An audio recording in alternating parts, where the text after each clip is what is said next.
Kita bertemu lagi, kembali lagi bersama kita dari podcast kelompok 5 yang sekarang kita akan membawa kami akan membahas mengenai kelainan pada pembelahan sel mitosis. meiosis. Jadi kami sini sebagai host dengan saya Patricia Govanitan. Dan saya Vancia Lufiana Destia Nurhono.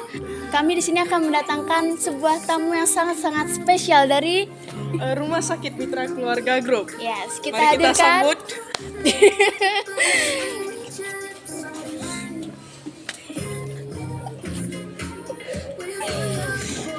Silakan duduk dong, kenalkan diri terlebih dahulu.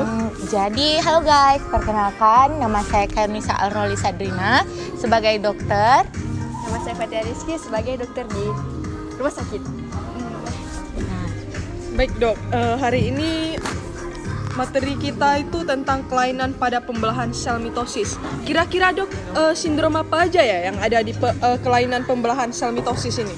Nah, salah satunya yang udah sering terjadi di kalangan anak remaja-remaja sekarang nih, yaitu sindrom Edward nih. Nah, contohnya itu sumbing, seperti sumbing. Kan kita udah sering lihat nih banyak yang kelainan pada sumbing itu disebabkan dan itu termasuk dalam sindrom Edward.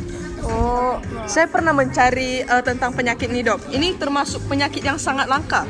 Itu kurang dari 15.000 kasus per tahun atau terdapat satu kelahiran bayi dengan sindrom Edward dari 5.000 sampai 6.000 kelahiran bayi normal. Kira-kira dok, kenapa tuh terjadinya sindrom Edward?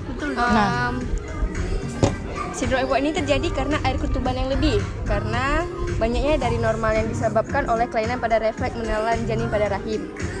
Jadi air ketuban yang lebih sedikit dari normal itu biasa disebabkan karena kelainan pada janin kita nih. Biasa janin kita tuh mengalami sindrom Edward ini karena ini ya, plasta kita yang kecil dan atau tidak proporsional sehingga terjadinya sindrom Edward ini. Ya, bisakah sindrom Edward ini disembuhkan? Sayangnya sindrom Edward tidak bisa disembuhkan karena sebagian dari bayi yang mengidap sindrom ini mengalami kematian dari hari pertama hingga hari ke-10 lahirnya. Jadi jarang dari mereka ini lebih lama hidupnya daripada hari ke-10.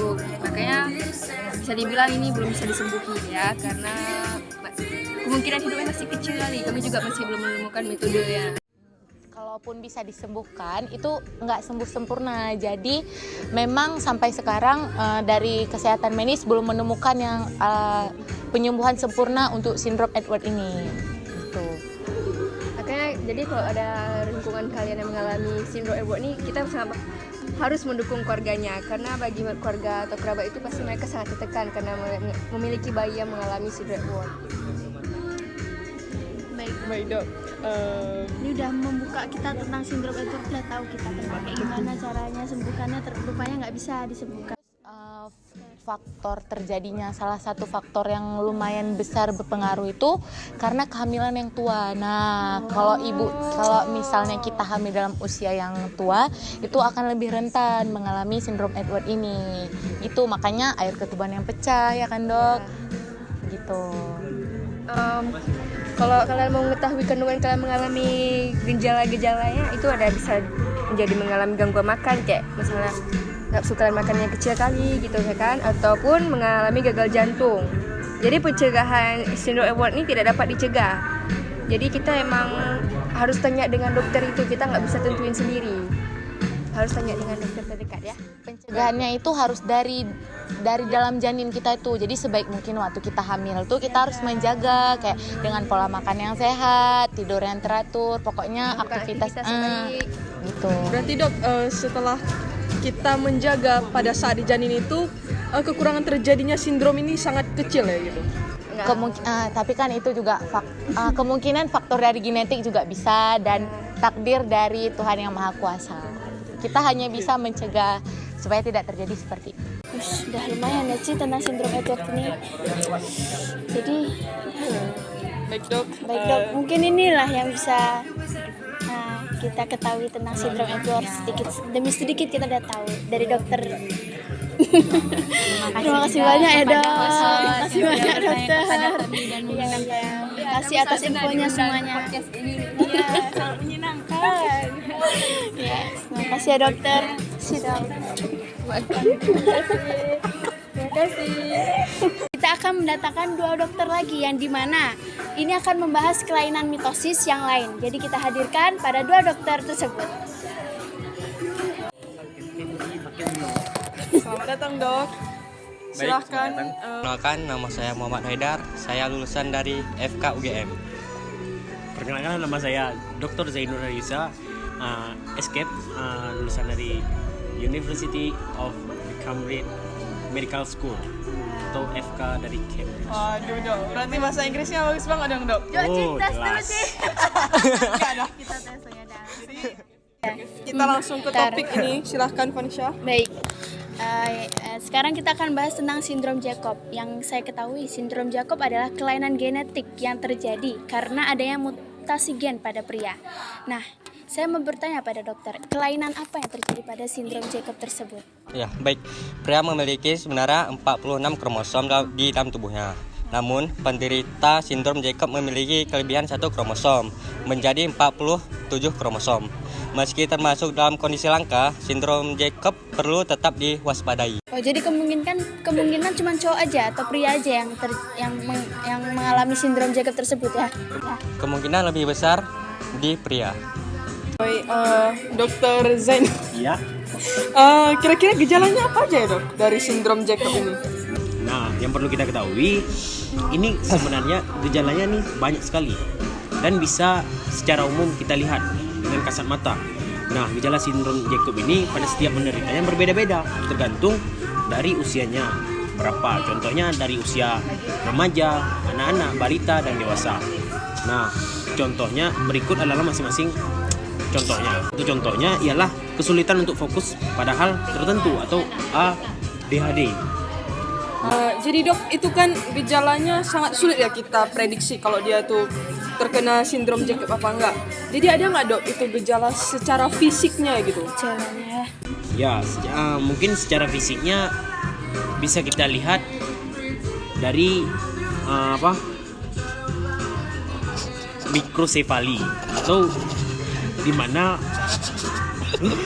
kondisi ini memungkinkan dari balita itu kepala objek tersebut atau manusia tersebut lebih besar atau mungkin lebih kecil karena perkembangannya tidak sempurna secara dia dari sel telur tidak sempurna karena hal penyakit ini. Oke, udah. Jadi saya mau tanya, penyebab sindrom Jacob ini terutamanya apa ya dok? Nah, penyebabnya adalah terdapat suatu dugaan bahwa sindrom Jacob disebabkan oleh sel sperma yang tidak berkembang dengan sempurna atau adanya gangguan pada proses perbentukan kromosom Y pada tahap awal perkembangan embrio atau calon janin saat di dalam kandungan. Oh, oke, mengerti dok. Ini dok, penyakitnya dapat diobati apa enggak dok? Kalau misal dapat diobati, kira-kira pengobatannya itu bagaimana ya? Nah, di mana sebenarnya sindrom Jacob ini kan bawaan dari lahir tuh. Penyakit ini hampir tidak bisa diobati, tetapi mungkin bisa dihilangkan secara perlahan dengan terapi bicara seperti misalnya AIUEO, ular melingkar di atas pagar dan lain sebagainya. Contohkan dok. Hah? Contohkan misalnya dia sering berbicara seperti terapinya ular melingkar di atas pagar, melingkar-lingkar atau AIUEO. Secara vokalnya harus terus dilatih supaya terapinya ya. Supaya berbicara itu lebih sempurna atau lebih jelas. Nah, lanjut. Terapi okupasi bisa juga dilakukan atau fisioterapi di mana dia itu melakukan terapi melalui sentuhan benda atau tusukan jarum.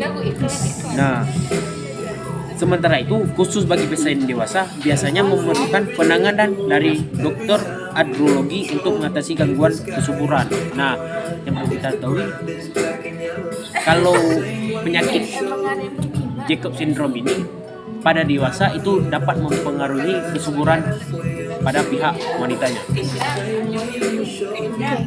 Berarti dari situ kita bisa lihat kalau misalnya Jacob syndrome ini di dewasa itu lebih parah ya dok ya, maksudnya lebih serius gitu gangguannya kalau terjadi di orang dewasa. Nah, itu tergantung lagi apabila dia dari balita mungkin sudah diterapi itu dewasa tidak terlalu parah, tetapi jika saat balita dia dibiarkan begitu saja, kemungkinan bisa separah itu. Kira-kira dokter pernah lihat nggak di lingkungan sekitar gitu yang terjadi sindrom Jacob ini? Nah, Kita bisa contohkan lah kayak gimana. saya jujur pernah melihat teman saya sendiri terkena sindrom Jacob ini. Dia Siapa tuh, Dok? kekurangan fokus saat belajar, saat membawa motor dan lain sebagainya. Nah, dia ketika panik itu kebiasaannya gagap atau kesulitan untuk berbicara. Makanya itulah mengapa pengobatan tersebut dilakukan dengan bicara atau vokal terapi. Terima kasih dok, terima kasih banyak atas infonya ya dok. Ya dok, terima kasih banyak ya dok. Terima kasih dok. Terima kasih dok ya.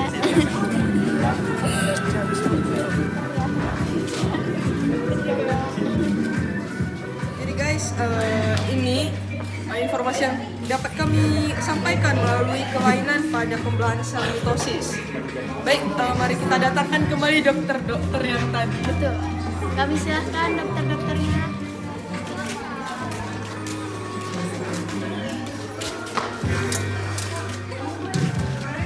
Dan sekian, ini adalah podcast dari kelompok 5. Kurang lebihnya kami mohon maaf. Maaf jika hanya ini sekedar informasi yang dapat kami berikan untuk kalian, dan kami mohon bimbingan dari Bu Aiza untuk memberikan informasi lebih lanjut karena kami juga sedang belajar. Kurang lebihnya kami mohon maaf. Wassalamualaikum warahmatullahi wabarakatuh.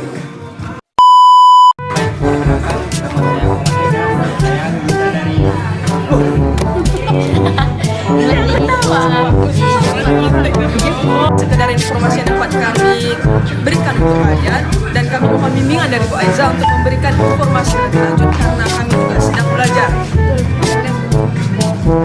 Kurang lebihnya kami mohon maaf.